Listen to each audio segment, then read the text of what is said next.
JD वांस यहां पर कुछ कह रहे थे, लेकिन उन्होंने जो कुछ कहा उसमें यह बात आप स्पष्ट सुन सकते थे कि अगर अब भी उसने ऐसा नहीं किया तो हमने ये जो इस्तेमाल करने के विषय में सोचा है हम उसको इस्तेमाल करेंगे। दुनिया भर में आर्थिक आतंकवाद फैला रहा है ईरान। ये कहा गया कि एक सभ्यता खत्म हो जाएगी ट्रंप की तरफ से, जेडी वांस ने भी धमकी दे दी। दूसरी तरफ से ईरान आर्थिक आतंकवाद फैला रहा है, जेडी वांस ने कहा। तो इसका मतलब क्या है दुनिया के लिए? क्या ईरान 6000 साल पुरानी सभ्यता, वो जिसने कहा कि बहुत अल्टीमेटम देखे, हम 48 साल से अल्टीमेटम ही देख रहे हैं, क्या इस बार उसके लिए वाकई ये धमकी बहुत भारी साबित होने वाली है? यहां क्या कहा गया है, किन शब्दों में कहा गया है, उसको कितनी गंभीरता से लिया जाना चाहिए?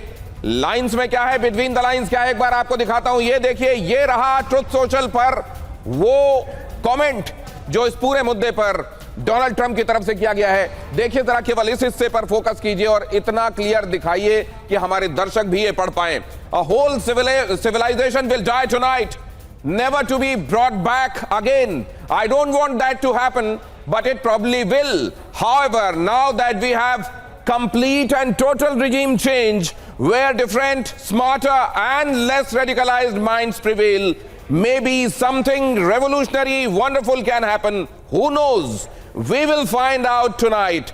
One of the most important moments in the long and complex history of the world, 47 years of extortion, corruption and death will finally end. God bless the great people of Iran. Great people of Iran? God bless the great people of Iran.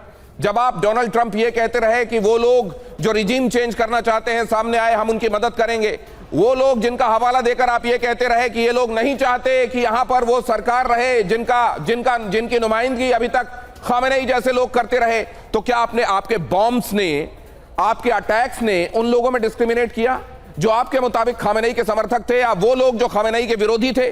और जब आप यहां पर कह रहे हैं God bless Iran, the great people of Iran, who Iran, अगर आप कह रहे हैं कि पूरी सभ्यता का नष्ट कर देंगे, तो वो लोग कौन से लोग हैं जो उसके बाद ईरान के नाम पर आप कहेंगे ये ईरानी है? आप पूरे ईरान के लोगों को, इस सभ्यता को नष्ट करने की बात कर रहे हैं, और आप कह रहे हैं इसके बाद हम रिजीम चेंज करेंगे और वो लोग आएंगे जो यहां पर पहले के मुकाबले कम कट्टर होंगे, स्मार्ट होंगे और लोगों को बेहतर प्रशासन देंगे। जब आप सभ्यता को ही समाप्त करने की बात कर रहे हैं, तो फिर वो कौन से लोग हैं जो रूल किए जाएंगे और वो कौन से लोग हैं जो रूल करेंगे? ये किस तरह की बातें कही जा रही हैं डोनाल्ड ट्रंप की तरफ से, ये जाहिर है डिकोड किया जाना बहुत जरूरी है।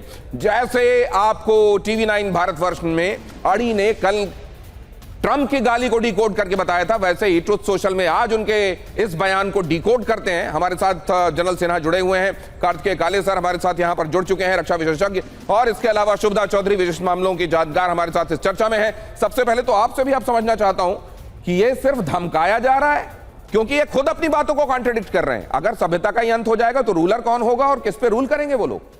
नहीं दिनेश जी, बेसिकली आप ट्रंप का जिस तरीके का उनका एक्शन रहता है, यदि आप उसको समझते हैं तो ये टिपिकल ट्रंप बयान है। एक बड़बोला बयान है, एक स्ट्रॉन्ग बयान है, एक डराने वाला बयान है, और उसके बाद की जो एक्टिविटी होगी वो फिर नेगोशिएशंस या कुछ ऐसे एक्शंस होंगे जो एक्चुअली टैक्टिकल हैं।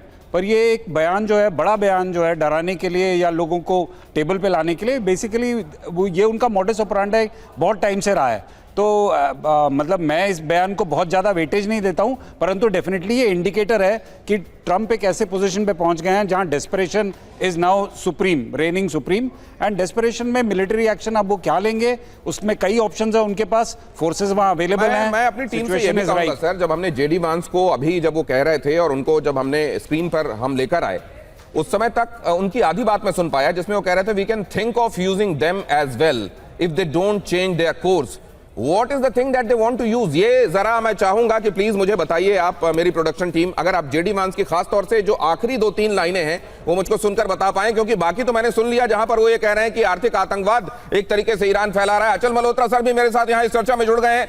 यहां पर उनको क्या स्टेटमेंट में कहीं कोई कूटनीति दिखाई देती है, कोई सायाब दिखाई देता है, सीधे सीधे धमकी दिखाई देती है? अचल मल्होत्रा सर को क्या दिखाई देता है, उनसे हम जानेंगे।